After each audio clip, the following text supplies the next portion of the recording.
Continuity ہے. کس بات پہ حیران ہوں آپ؟ اس میں سوال والی تو مریم بیسیکلی بات ہی کوئی نہیں ہے. ڈسکا میں جمہوری ڈسکو ڈانس پیش ہوا تھا, یہاں پارلیمانی بھنگڑا آپ نے دیکھ لیا ہے, تو کیا ہے؟ دس از واٹ وی آر.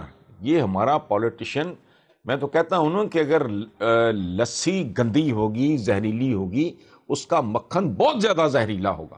یہ سوسائٹی کا مکھن تھا وہاں اکٹھا ہوا ہوا جن کی آپ بات کر رہے ہیں. اچھا رہ گئی یہ مریم, اس کے بارے میں بھی میری رائے تو بڑی پازیٹیو تھی. میں کیا کروں, میری ماں میرے سے انفیریئر کیسے ہو سکتی ہے؟ میری بیٹی میرے سے انفیریئر کیسے ہو سکتی ہے؟ یہ نہیں ہے. جب ان کے ساتھ سلوک ہوتا ہے برابری کا, ٹھیک ہے, سٹیٹس تو چاہتی ہیں مردوں کا, لیکن جب انہیں کوئی بات کرتا ہے پھر یہ جینڈر میں پناہ لیتی ہیں. ایک ہوتا ہے پڑھا لکھا نظر آنا, ایک ہوتا ہے پڑھا لکھا ہونا. تو ادھر یہ پناہ. میں ذاتی طور پہ ظاہر ہے کتنے سال ہو گئے مجھے اس پروفیشن میں, 40 سال ہو گئے. تو ایک بندے کی ایک ساکھ ہوتی ہے, فلانا ہے. ایوری بڈی نوز کہ میں عورتوں کا بہت زیادہ احترام کرتا ہوں, عزت. میں نے ابھی کہا نہیں کہ میں اپنی ماں سے, اپنی بیٹی سے سپیریئر کیسے ہو سکتا ہوں یار, فضول بات ہے. اچھا ان لوگوں کا پرابلم ہے, ان ایشو ہے یہ سرے سے ہی ایکویلٹی کا ایشو نہیں ہے, یہ ہے یونیفارمٹی کا ایشو. سیب اور اناناس, سیب یا کیلا یا کوئی دو پھل, کوئی دو سبزیاں, ان میں یونیفارمٹی کا ہوتا ہے. اچھا برا تو پھر آپ کی پسند ہے. خود مرد برابر نہیں ہوتے, عورت اور مرد کیسے برابر ہو سکتی ہے؟ یونیفارمٹی نہیں ہے, ایکویلٹی تو بالکل ہے. اچھا ان دونوں کو جب آپس میں حماقت, لا علمی کی وجہ سے جب آپس میں آپ گڑمٹ کرتے ہو تو پھر گڑبڑ ہوتی ہے. اور میں جینوئنلی, میری تو پوری کتاب ہے اسلام اور عورت, کہ معاشرے کی دو اکائیاں ہوتی ہیں, عورت اور مرد, ٹھیک ہے, یہی اسی سے انسانی نسل دونوں کے باہم اختلاط سے آگے چلتی ہے نسل. تو انسانی معاشرے میں کیسے ہو سکتا ہے کہ آپ ایک پلر کو چھوٹا اور دوسرے کو بڑا کر کے اس پہ چھت ڈال سکو؟ This not viable. یہ سوچنا ہی حماقت ہے. لیکن بنیادی طور پہ بے شمار ہماری جو خواتین ہیں نا, کمال یہ ہے, مرد کا سٹیٹس چاہتی ہیں, اس سے برابری چاہتی ہیں, لیکن جب ان کے ساتھ برابری کا سلوک کیا جائے پھر وہ جینڈر کی طرف بھاگتی ہیں اور اس میں پناہ لیتی ہیں. سو مریم کا آئی ڈونٹ نو, یہاں تو میرا خیال ہے بھرم ہی ہوتا ہے, آج نہیں تو کل پتہ چل جاتا ہے کہ اندر کچھ بھی نہیں ہے. وہی سن لو آپ جو کچھ ہو رہا ہے. میں نے تو سچی بات ہے دیکھا بھی نہیں, چونکہ مجھے نہ سینٹ سے کوئی دلچسپی تھی, نہ مجھے اس سے کوئی دلچسپی تھی. یہ جو عدم اعتماد اور یہ اور وہ والا, میں نے تو کالم بھی لکھا ہے کہ آئی ایم ناٹ انٹرسٹڈ. میرا پیٹ بھر چکا ہے ان چیزوں سے, اس سے کوئی فرق نہیں پڑنا. بہرحال آپ آگے چلو. ٹھیک ہے حسن صاحب, ہم یہاں پر چھوٹی سی بریک لیں گے, دیکھتے رہیے میرے مطابق.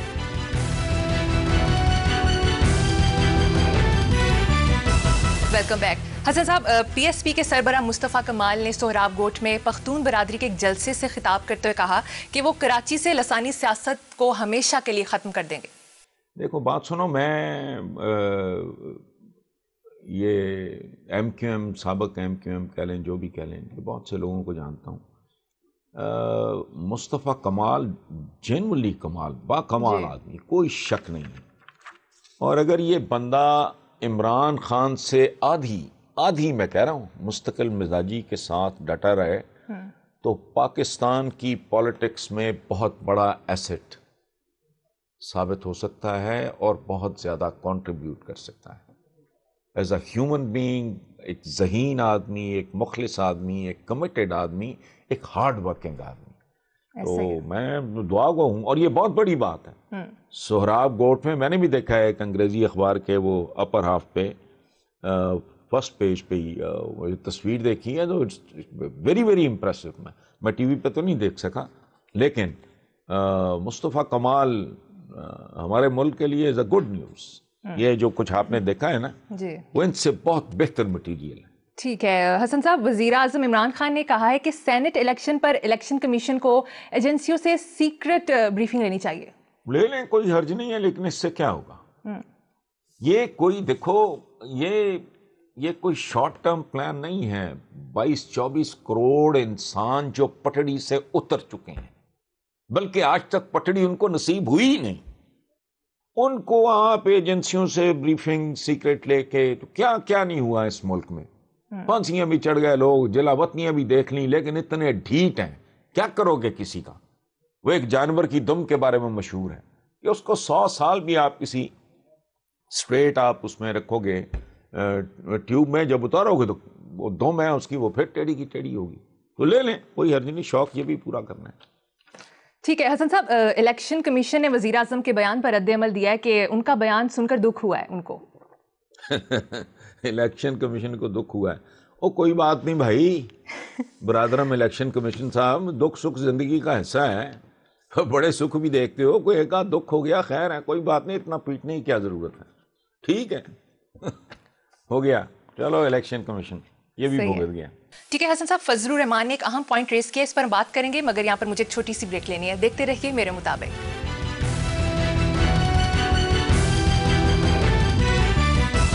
Welcome back. حسن صاحب، مولانا فضل الرحمان نے کہا ہے کہ اسٹیل مل اور پی آئی اے کے ملازمین نے کون سی کرپشن کی تھی کہ عمران خان نے انہیں نکال دیا. یہ بڑا لمیٹڈ ویژن ہے. مولانا بات ٹھیک کر رہے ہیں لیکن ادھوری کر رہے ہیں. بات درست ہے. اچھا دیکھو، برباد کرنا ہو کسی بھی ادارے کو، اچھا اور یہ خود اتنی گھٹیا کلاس ہے، یہ اپنی مل میں، اپنے کسی پلانٹ پہ، اپنے کسی بھی کاروبار میں ایک فالتو بندہ نہیں رکھتے. ایک پاکستان کی قیمت پہ. یہ پتہ نہیں ہو پرائے بازو پہ شکرے پالنے والے لوگ ہیں یہ انہوں نے سٹیل مل برباد کی، ریلوے برباد کیا، پی آئی اے برباد کیا. او بندگان خدا، جہاں 100 بندے کی بیٹا ضرورت ہوگی وہاں آپ 1000 بھرتی کر لو گے، الٹیمیٹلی وہ 100 بھی فارغ ہو جائے گا. یہ ہوا ہے سٹیل مل کے ساتھ جی. ان کا کیا قصور تھا؟ اب مولانا کی منطق تو 100% درست ہے کہ نہیں کرنا چاہیے یہ کاروبار، لیکن یہ انے بہانے گھما پھرا کے حکومت کو بلیم کرنے والی بات، یہ گریسفل بات نہیں ہے، ان کو نہیں کرنا چاہیے. 10 کی جگہ آپ 500 بندہ بھرتی کر لو، تو پھر جو جینون 10 ہے الٹیمیٹلی اس کی ملازمت. اور یہ کلچر ہے ہمارا، اور یہ سیاستدانوں کی نجاست، یہ نجاست کے باعث ہے. یہ لاہور کا کارپوریشن اٹھا کے دیکھ لو، ایل ڈی اے اٹھا کے دیکھ لو، میرا دعویٰ ہے کوئی محکمہ اٹھا ہوا جی جتنے بندوں کی ضرورت ہے اس سے کئی گنا زیادہ. اور یہ جو گھوسٹ ملازمین ہیں یہ کیا ہیں؟ یہ کرتے یہ ہیں، یہ میری آپ کی کاسٹ پہ اپنا ووٹ بینک بناتے ہیں، لوگوں کو oblige کرتے ہیں. یہ بہت بہت گھٹیا مخلوق ہے. تو مولانا کی بات جزوی طور پہ ٹھیک ہے. حسن صاحب، مولانا طارق جمیل صاحب نے اپنا کلودنگ برانڈ لانچ کیا ہے اور لوگ اس پر کافی اعتراض کر رہے ہیں. میں حیرت ہے، ویسے مجھے سچی بات ہے، مجھے سوال آپ کا درست ہے، مجھے بھی اندازہ ہے، لیکن مجھے اس کی سمجھ نہیں آ رہی کہ کام، کاروبار، تجارت تو ہمارے حضور نے کی ہے.